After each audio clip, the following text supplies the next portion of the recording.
everyone, and welcome once again to the View from the Midwest. It's time for another St. Louis FC post-match edition as we had a midweek game against Vancouver FC 2, and St. Louis ended up pulling out a 1-1 draw. Although I say pulling out, and really they should have and could have gotten a lot more out of this game, but we'll get into that in just a second. As I mentioned, overall the score was 1-1.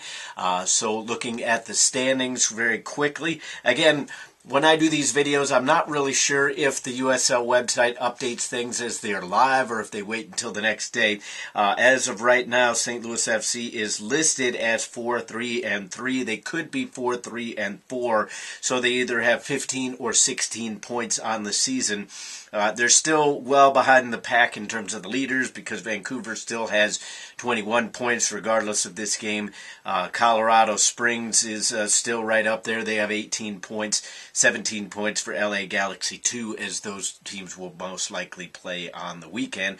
St. Louis FC is going to take on the team that is just behind them in Rio Grande Valley coming up on Sunday. And remember, that is Sunday. For some reason, I thought it was Saturday.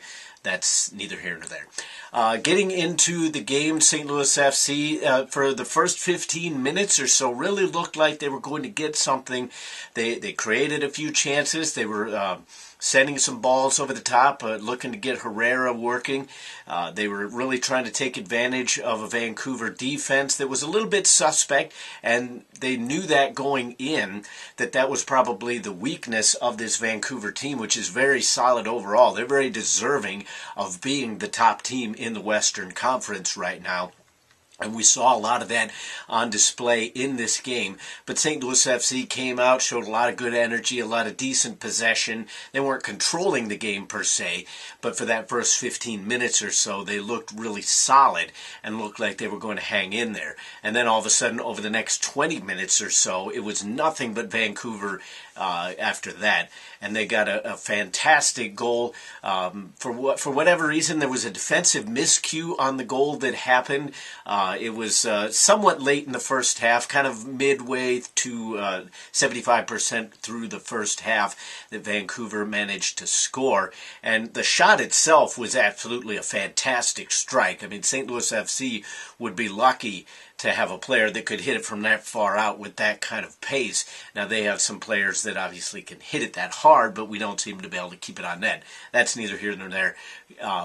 Analyzing the goal itself, there was, again, a defensive miscue. The ball popped out probably about 10-15 yards outside the box.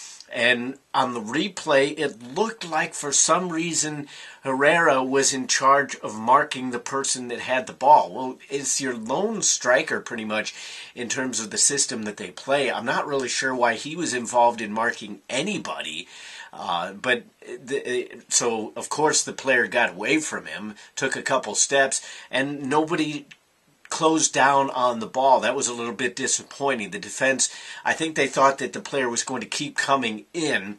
Instead, he took a crack from about 25, 28 yards out, and it was just an absolute strike. I mean, I'm sure the Mark Pace haters out there will say he should have had it or he could have had it. It was a strike. There was no goalkeeper that was going to keep that one out, save of maybe at the very top level. I mean, we're talking about World Cup goalkeepers maybe making a save on that. It was an absolute bomb from outside the area and putting Vancouver up 1-0. St. Louis kind of hung on for the rest of the half. They started to kind of find their footing and regaining their footing towards the end of the first half, but they were also a bit fortunate to go in at the half only down 1-0. Then we come to the second half, and what changed, I don't know. I wasn't in the locker room, obviously, but obviously Coach Schilly did something, whether it was a defensive strategy, whether it was altering the offensive game plan, because in the first half, the St. Louis was not able to get a whole lot of possession because their offensive strategy seemed to be trying to lob balls over the top, kind of that old English style from like the 80s and early 90s. And it wasn't really working because they were either sending the balls too high, which was causing them to be called offsides, or pinging them too much on a line drive, which was allowing the goalkeeper to get them. Well, they changed that up in the second half. They had more possession. They were knocking the ball around a little bit in the midfield, creating some spaces, finding the holes in the Vancouver defense, and they were able to poach one again fairly, not necessarily early in the half, but probably about 30% of the way through that second half. And it was another great goal. The shot itself, again, was a great shot. Jameel Hardware with the goal. The first one, it seems like that he's scored in quite some time, and a very important one for the team to pull some points out of this game. But you also have to give credit where credit is due, and it was a bit fortunate as well for St. Louis FC. As the ball was kind of bouncing around, it ended up knocking off one of the defender's legs and going right to Hardware, after Hardware had put in a lot of good work to get to that spot on the field.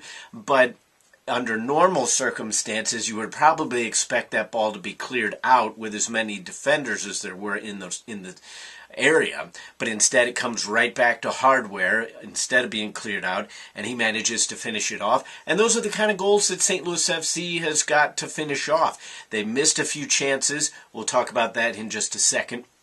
But they missed a few chances. But if you're going to have a bit of fortune come your way, you have to be able to take advantage of that.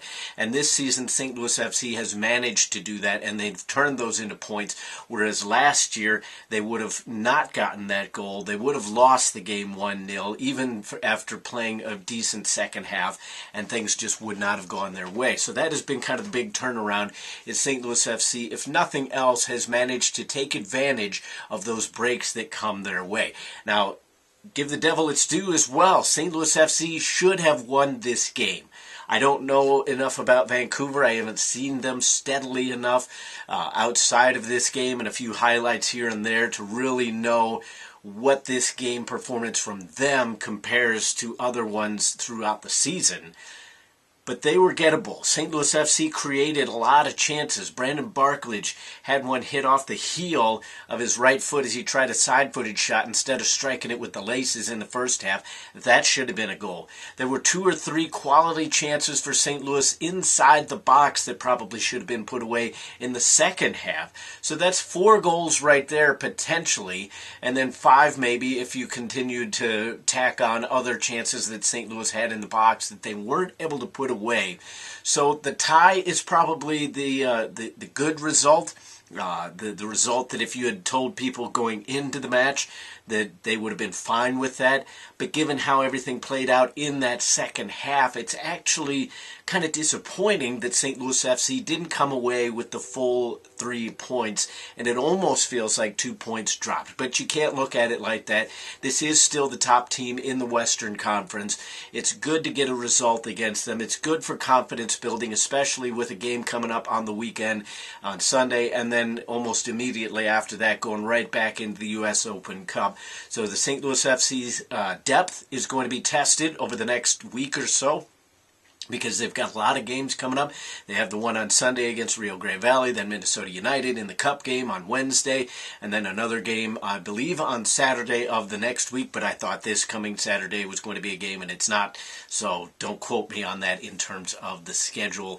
I don't have everything memorized in terms of the dates, so we'll have to wait and see on that. But St. Louis FC, a good performance overall. You kind of like to forget about little chunks there in the first half. You want to focus on the positives that they had in the second half, and ultimately a 1-1 result against the top team in the Western Conference is fair overall. So I hope to see you guys out next weekend when we play Rio Grande Valley. Let's keep them in the rearview mirror, get a victory there. But until the next time, this has been the View from the Midwest, St. Louis FC Post-Match Edition, and we'll see you out at the soccer park.